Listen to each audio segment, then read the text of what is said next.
Assalamu alaikum students. Welcome to IT Students Training.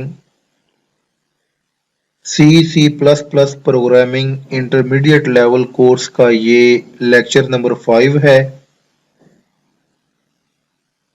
Students, fourth lecture में हमने ये C++ में एक प्रोग्राम लिखा था जिसमें हमने एक फंक्शन डिक्लेयर किया था। ये देखें, ये प्रोग्राम सामने आपको नजर आ रहा है।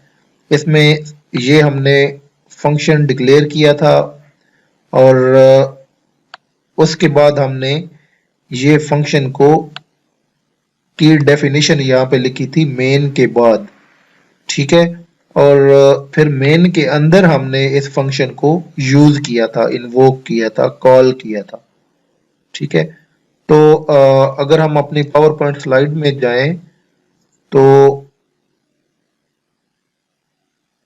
पावर पॉइंट स्लाइड में अगर आप देखें तो हमने पढ़े थे कि function declaration and definition, we can do function declaration and definition in 3 way, ठीक है। फर्स्ट क्या था? Declare function before main function and define it after main function. ये हमने लास्ट लेक्चर में कवर कर लिया, इसको हमने कोड कर लिया। अभी सेकंड वे हम जाते हैं कि declare and define together before main function, के डिक्लेयर और डिफाइन दोनों मेन फंक्शन से पहले करें। तो इसका क्या तरीका है कि हम डिक्लेयर भी पहले करें और डिफाइन भी पहले करें। आप सिंपली ये जो डेफिनेशन है इस पूरे को यहां से कट करें, कट करके आप ये जो डेफिनेशन है इस सारे को आप खत्म करें और यहाँ पे पेस्ट कर दें जो डेफिनेशन है।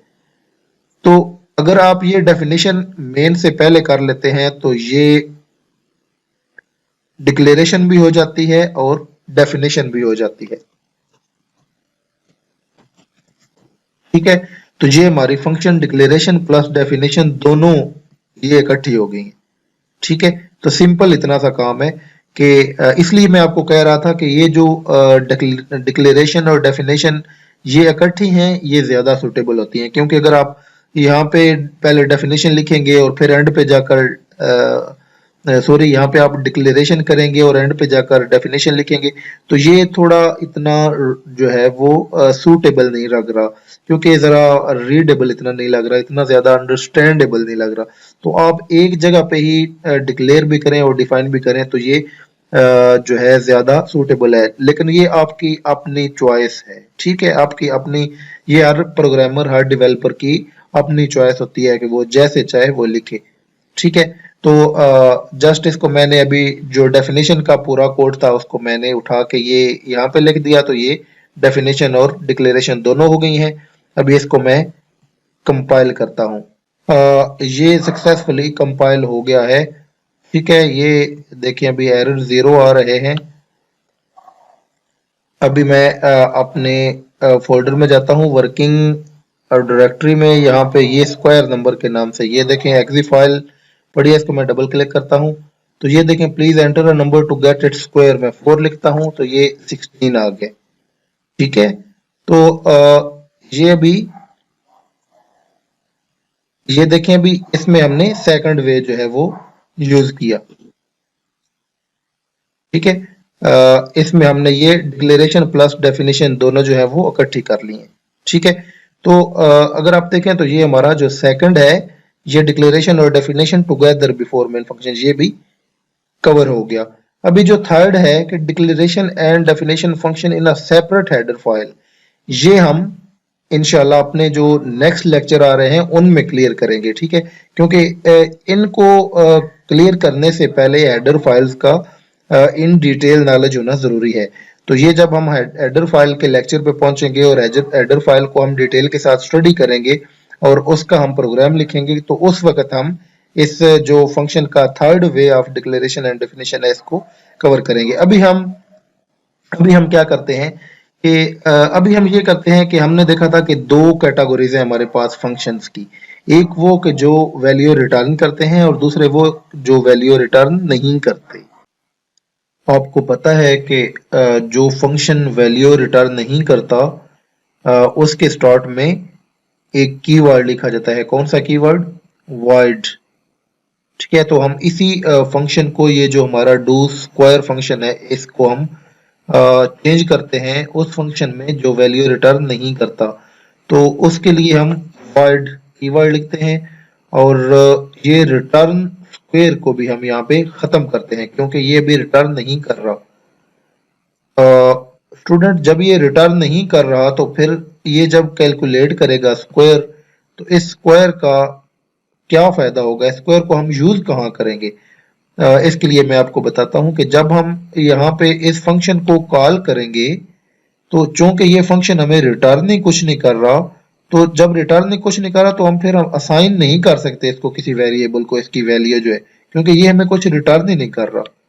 ठीक है, तो जब हम कुछ नहीं इससे रिटर्न ले सकते, तो इसका मतलब ये है कि हम इसी को ये जिम्मेदारी दे रहे हैं, इसी की ये ड्यूटी लगा रहे हैं कि ठीक है आप खुद ही स्क्वायर कैलकुलेट करो और इसको डिस्प्ले भी करा दो। ठीक है, तो ये हम डिस्प्ले का जो कोड है इसको फंक्शन के अंदर जाकर लिख देते हैं। ठीक है, तो अगर आप देखें तो हम क्या कर रहे हैं, यहाँ पे मेन के अंदर ये फंक्शन हम कॉल कर रहे हैं। ठीक है, और इसी फंक्शन की ही ये ड्यूटी लगा रहे हैं कि आप ये नंबर लो एज आर्गुमेंट, इसका जो स्क्वायर है वो मालूम करो और उस स्क्वायर को यहाँ पे डिस्प्ले करा दो। अभी देखें कि इसमें क्या चेंज आई, एक ये void कीवर्ड लिखा जिसका मतलब ये है कि ये रिटर्न कुछ नहीं कर रहा, और दूसरा यहाँ पे जो रिटर्न कीवर्ड था उसको हमने रिमूव कर दिया। ओके, इसको हम कंपाइल करते हैं।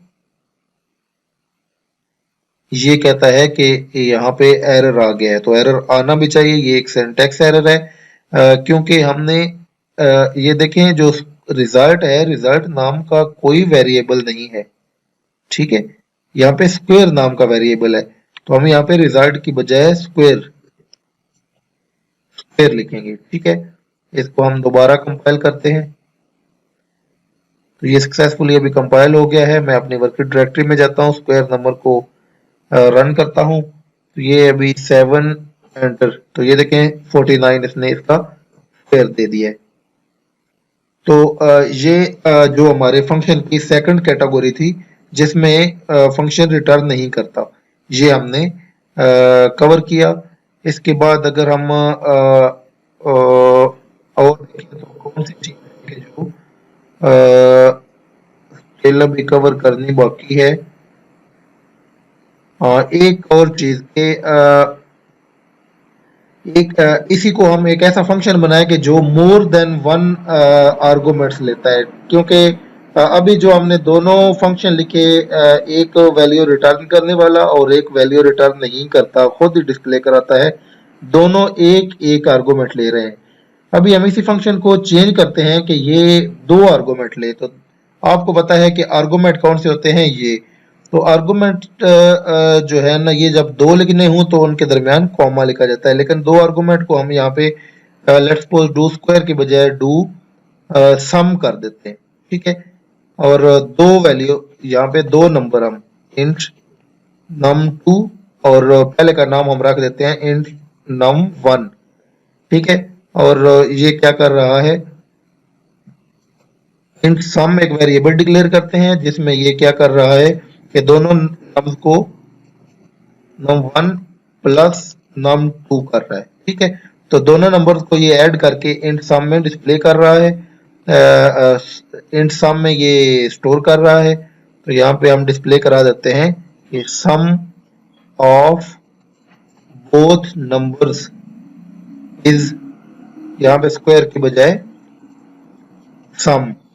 ठीक है, तो ये हमने फंक्शन इसको चेंज किया कि ये 2 पैरामीटर लेता है, 2 आर्गुमेंट लेता है, दोनों इंट टाइप के हैं और इनको ऐड करके डिस्प्ले कराता है। और यहाँ पे जब हम देखें, प्लीज यूजर से अभी हम 2 वैल्यू लेंगे। ठीक है, पहले तो एक ले रहे हैं ना, पहले एक नंबर ले रहे हैं, प्लीज एंटर नंबर 1।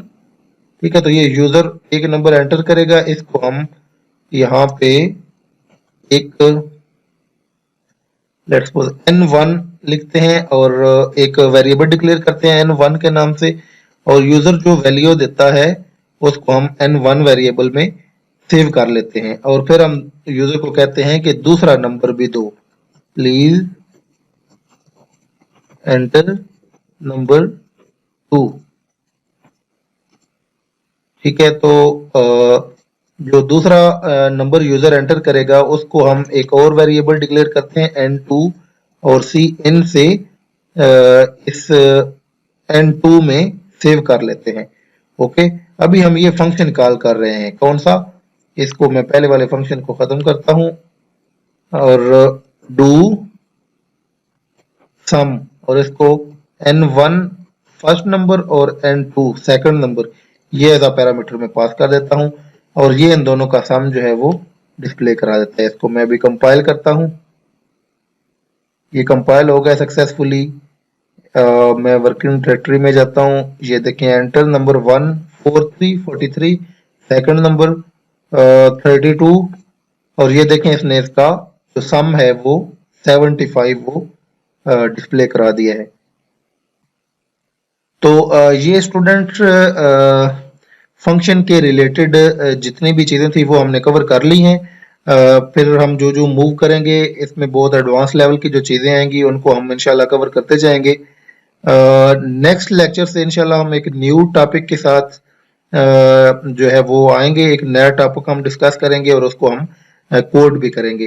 तो आप फंक्शंस की अपने तौर पे प्रैक्टिस करना ताकि फंक्शंस आपको क्लियर हो जाएं कि फंक्शन को कैसे दो तरीके हमने पढ़े कि कैसे फंक्शन को डिक्लेयर और डिफाइन किया जाता है, और दो ही कैटेगरीज हमने फंक्शंस की पढ़ी। तो इन चीज़ों को आप प्लीज़ अपने तौर पे ज़रूर प्रैक्टिस करें ताकि ये चीज़ें आपको नेक्स्ट लेक्चर से पहले क्लियर हो जाए। ओके, नेक्स्ट लेक्चर तक के लिए अल्लाह हाफिज़।